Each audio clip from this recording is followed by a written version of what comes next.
Guillaume Gibaud fait partie de ceux qui surfent sur la vague du patriotisme économique. En 2011, son diplôme d'HEC en poche, il a lancé une nouvelle marque de sous-vêtements exclusivement fabriquée en France. Le slip français. L'élément de départ, c'est le fil de coton. Le fil de coton ne pousse pas en France, donc ça c'est bien la seule chose qu'on ne peut pas faire. L'élastique est fabriqué en Normandie et les vignettes sont fabriquées par 2 ateliers, un qui est à Paris, un qui est à Bordeaux, suivant quelle étiquette. Toutes les matières sont françaises et la confection est française. Donc on ne peut pas faire un produit plus made in France que ce truc-là.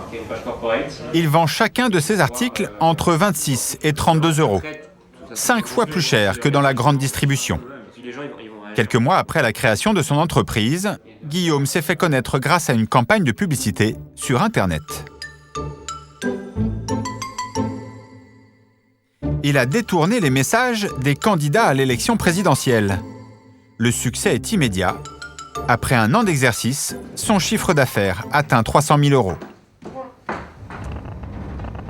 Guillaume découvre aujourd'hui que produire en France n'est pas si simple.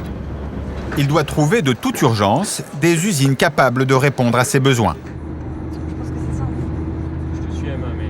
Il n'y a quand même pas beaucoup d'usines qui fabriquent des sous-vêtements en France, donc en fait elles sont toutes pas mal chargées en travail quand même. Et donc on a du mal à rentrer nos productions dans leur calendrier de prod, donc ça prend du temps. Et en plus de ça, ils n'ont pas de flexibilité en volume horaire, c'est qu'ils ne peuvent pas du jour au lendemain récupérer 10 ouvriers de plus et aller 2 fois plus vite. Chose que je pense qu'on peut faire en Chine. Ce matin, Guillaume et sa responsable des ventes ont rendez-vous chez un façonnier en Bretagne.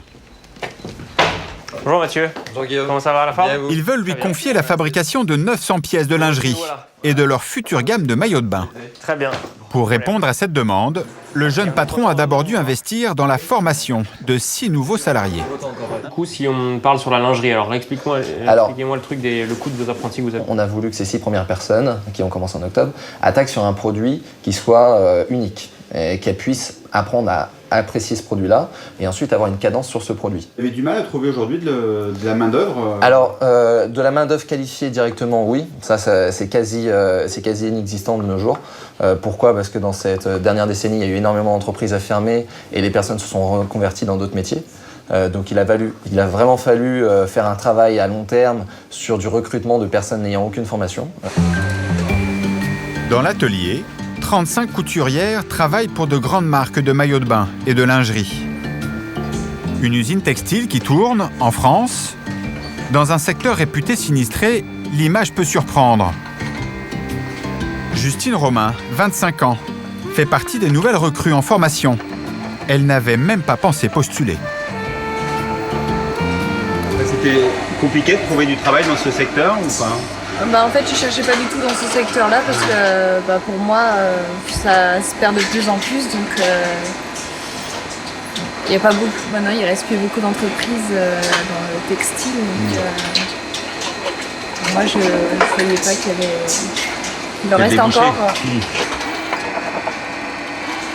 En attendant que ces jeunes couturières soient totalement opérationnelles, le patron de l'usine a trouvé une solution pour augmenter la cadence. C'est bon, ça, c'est génial. Il a ressorti une antiquité. Et ça, elle n'existait pas il y a encore 1 semaine et demie, cette machine-là. Oui, les plaques, enfin tout le système. Le directeur technique de l'usine a bricolé cette machine qui servira à la pose des bandes tricolores sur la lingerie de Guillaume. Deux choses jaunes. C'est une ancienne machine qui a une 40aine d'années que j'ai ressortie de mon stock et après que j'ai rééquipé. C'est ça le savoir-faire, c'est être capable de répondre à son client rapidement et efficacement. Et ça permet de gagner beaucoup de temps, quoi. Guillaume est ravi. Grâce à ce nouveau fournisseur, il va pouvoir augmenter sa production. Cela tombe plutôt bien. Dans quelques jours, il a rendez-vous avec un grand nom du prêt-à-porter qui pourrait bien faire décoller sa marque vers l'international.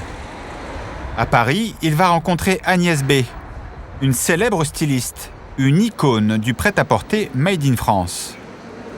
Elle lui a proposé de distribuer ses articles dans ses boutiques du monde entier. Une opportunité inouïe pour Guillaume, ce qui a le don de le rendre un peu nerveux. Petit côté, je viens passer l'examen, pas que je dise de conneries, quoi. Bonjour, je viens pour le bac de français. Écoute, il va être mieux avec la manche pas comme ça. Agnès B, nous l'avions rencontrée lors de notre précédent reportage. Puis la ceinture, c'est pas bon, il faut que la couture soit au milieu. À la tête de sa griffe depuis 35 ans, cette styliste possède aujourd'hui 200 boutiques à travers le monde. Et elle s'obstine à faire fabriquer en France. Ouais, c'est une jupe de l'été, là. C'est une photo que j'ai prise à Venise dans un jardin. Elle est fabriquée où, celle-ci? En Vendée, ouais. Donc on peut encore fabriquer des jupes en France. Ah bah oui. Des jupes, des robes, des pulls, des t-shirts, des vestes, pantalons. En moyenne, près de la moitié de ses collections est confectionnée dans l'Hexagone. Un t-shirt comme ça, c'est vendu combien en boutique? C'est vendu 85 €. Et ça, Si non. vous le faisiez en Chine, il coûterait combien? Ah, mais il n'est pas question que je le fasse en Chine. Mais il coûterait quoi au moins? Je veux même pas me poser la question. Ouais. Mais fabriquer en France lui coûtait cher. Dans son magasin, avec son directeur de production de l'époque, elle nous avait expliqué pourquoi elle devait se résoudre à délocaliser une partie de sa production. Ça, c'est pas fait en France. C'est fait en Tchécoslovaquie. Non? Celle-ci, En Slovaquie. Et là, pourquoi?